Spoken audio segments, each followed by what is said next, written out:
Hi everyone, welcome back to my channel. My name is Catherine and this is Raspberry Reads. If you are new here, then welcome. I read quite diversely and I tend to do lots of reviews on genres like historical fiction, literary fiction, and dystopian, and sometimes I read nonfiction, as well as a few other genres thrown in there. So yeah, there's a little bit of something for everyone on my channel. So if you are new and you enjoy my content, then please do subscribe and stick around and maybe introduce yourself in the comments. And for my long-time subscribers, thank you so much for being here. I always appreciate your comments as well. So I can't remember the last time that I did a haul video, and I also can't remember exactly which books I've told you about, so I really apologize if some of these books I've already told you about.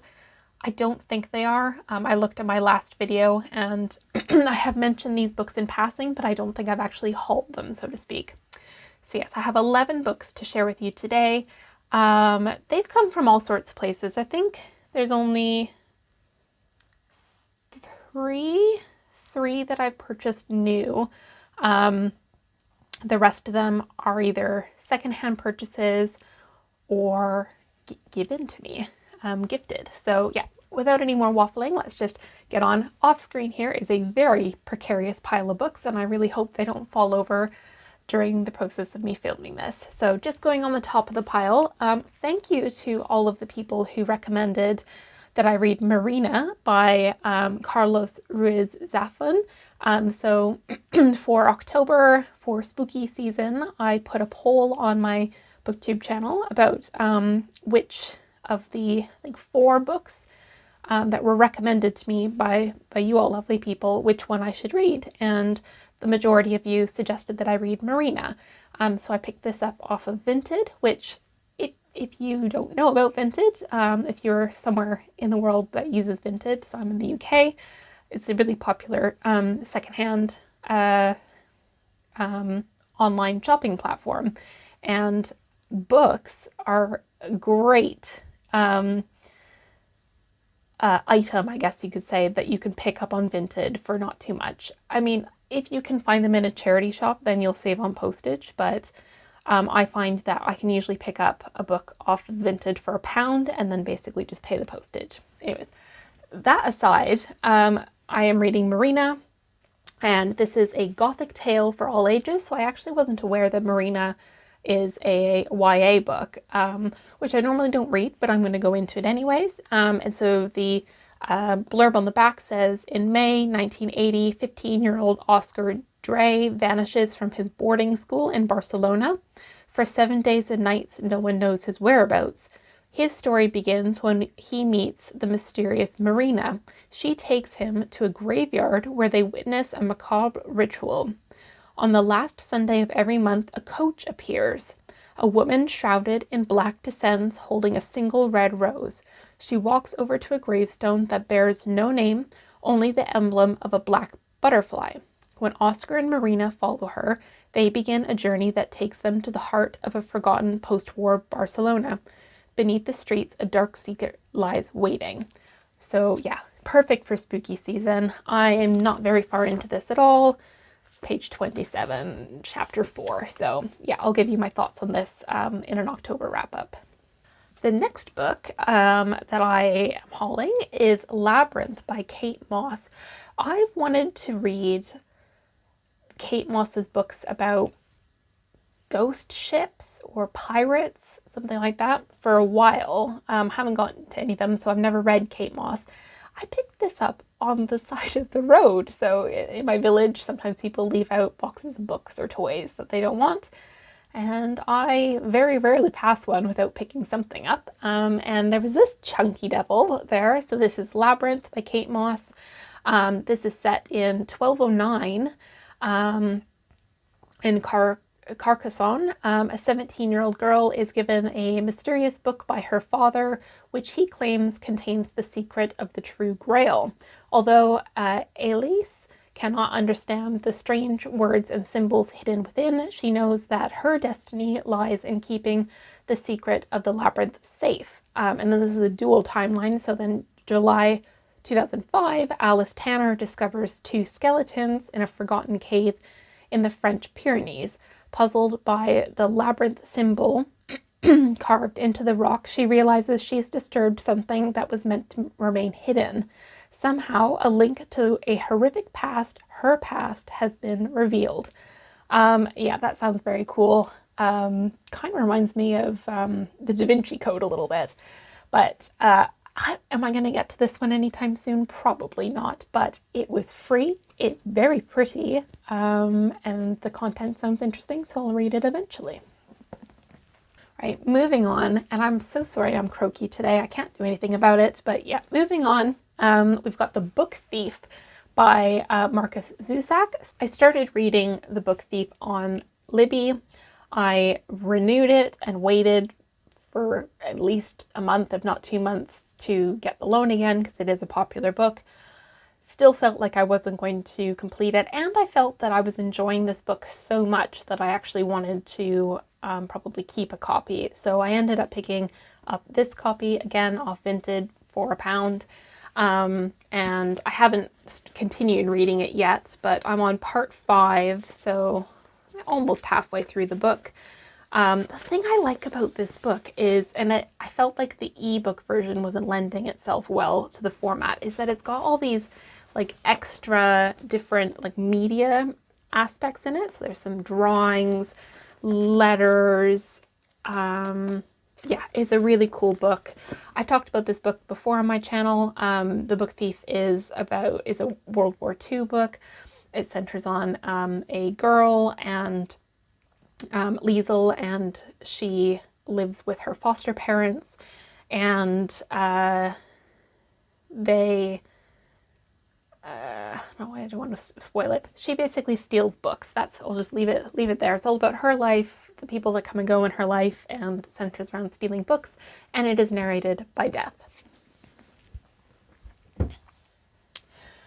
Okay, moving on. So, in fact, I'll show these two together. So a while ago, I don't know if you can see how dusty these are, but a while ago I picked up the next 2 books in Carrie Maniscalco's series.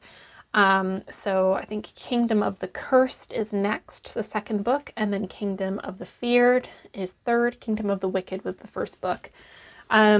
So this focuses on Emilia, who's one of the sister duo.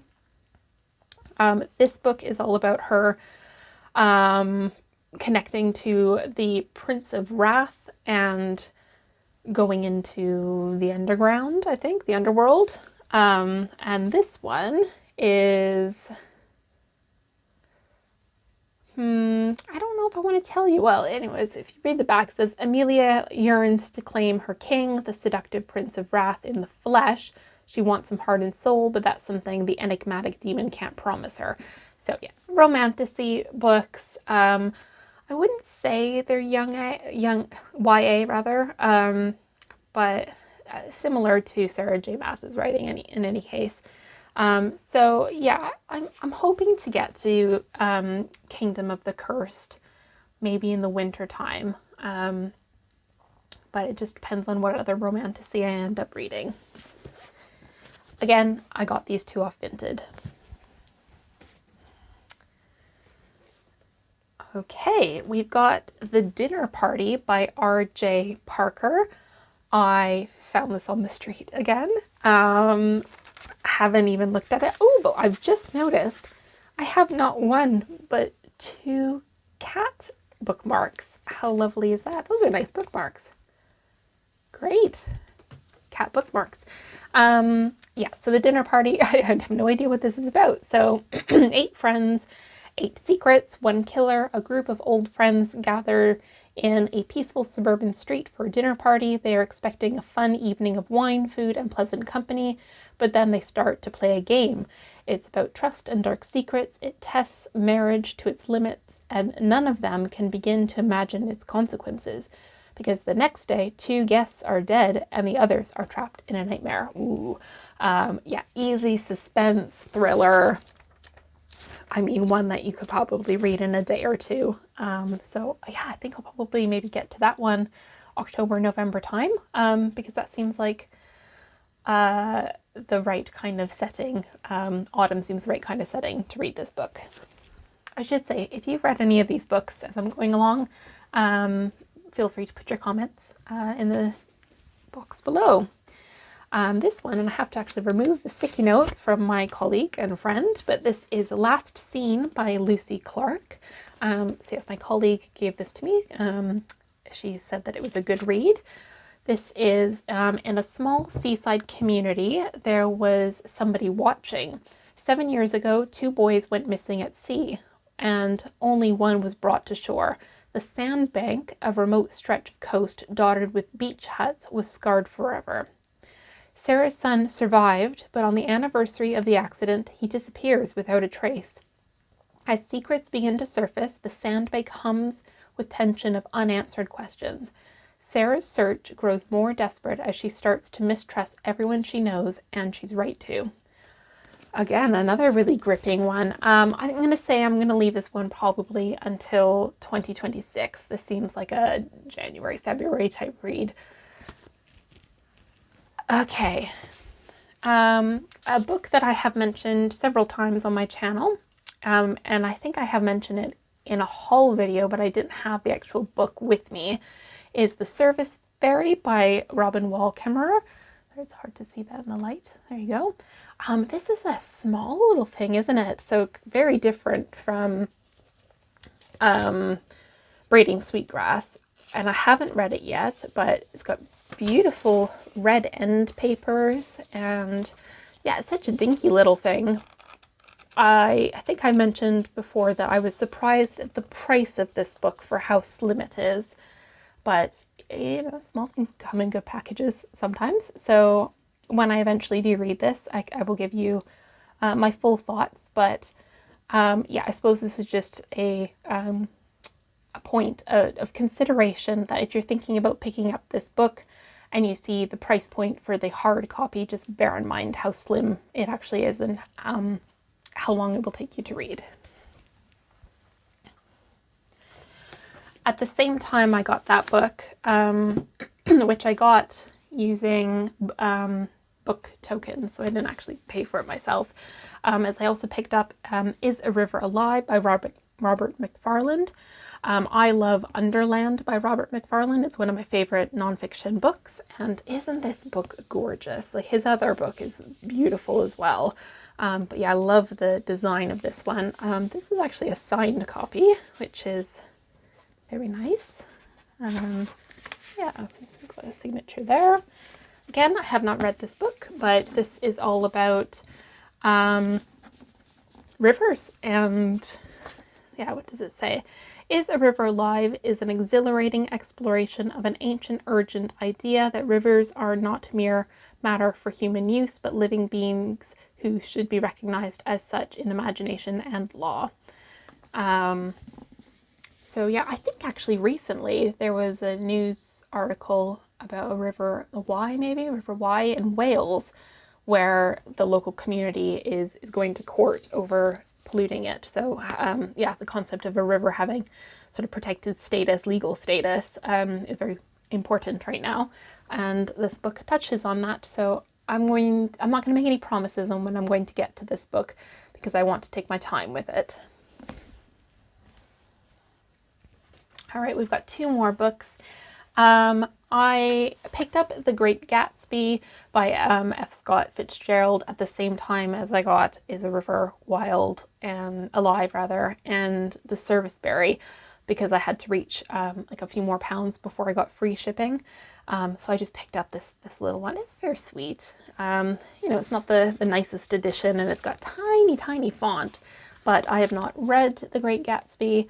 And I thought, well, if I'm going to pick up a book to cover shipping costs, then a classic is probably the way to go. Yeah, so I'll get to this one eventually. And lastly, I realized that I did not have a copy of Peter Pan by J.M. Barrie, and I'm sure it is very different from the Disney version. And I know the general idea of Peter Pan, but I've never read it.